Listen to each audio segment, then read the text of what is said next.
देखो, कभी कभी रफ्तार से चलती हुई गाड़ी को ब्रेक मारो ना तो काफी दूर ब्रेक लगने पर भी चली जाती है।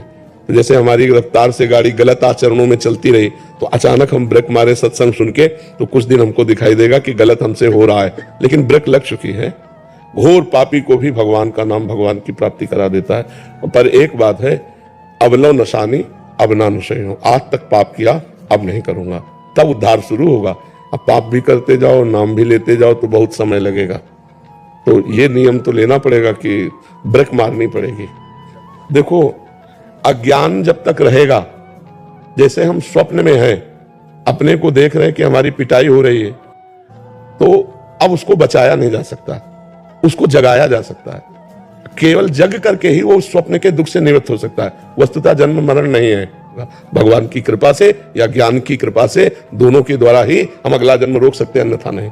छोटे मोटे भजन से रुकने वाला नहीं है, क्योंकि जब तक अज्ञान है तब तक जन्म मरण है। अज्ञान नष्ट हुआ तो जन्म मरण कोई नहीं है, हुआ ही नहीं कभी। अब जितनी श्वासें हमारी बची हैं, अगर हम इतनी श्वासों में राधा राधा रटते हैं, मानो हमारे पास 2 श्वासें हैं, हमने कहा राधा राधा, मर गए तो राधा की प्राप्ति हो जाएगी।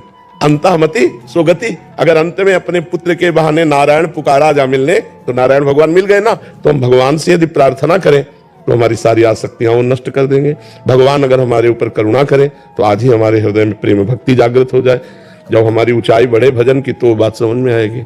अपने लोगों को जैसे ना एक एक अक्षर समझ में आ रहा, क्या कह रहे सूत जी, क्या कह रहे शौनक जी, क्या कह रहे सुखदेव जी, तो एक कृपा से समझ में आ रहा, कोई विद्वता से थोड़ी समझ में आ रहा है। अच्छा नो पढ़े, विद्वता को तो सवाल ही नहीं। जब नाम जप करो, भजन करो तो कृपा होती, कृपा से ज्ञान चक्षु खुलते हैं, फिर वो बात समझ में आ जाती है। तो भगवान करे यत करोषि, जो भी तुम कर्तव्य कर्म करो वो मेरे को समर्पित कर दो।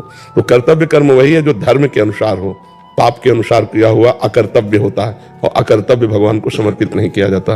तो हम गृहस्थी में होते हुए अपने कर्तव्य कर्मों का पालन करते हुए भी भगवत प्राप्ति कर लेंगे। पर यह तभी होगा जब अनन्य चिंतन होगा, अन्य कोई चिंतन न हो, एकमात्र भगवान का चिंतन हो। जिसका हम रात दिन चिंतन करते हैं उसको देखा नहीं तो कैसे जिए। दरस बिन दुख न लागे नैन।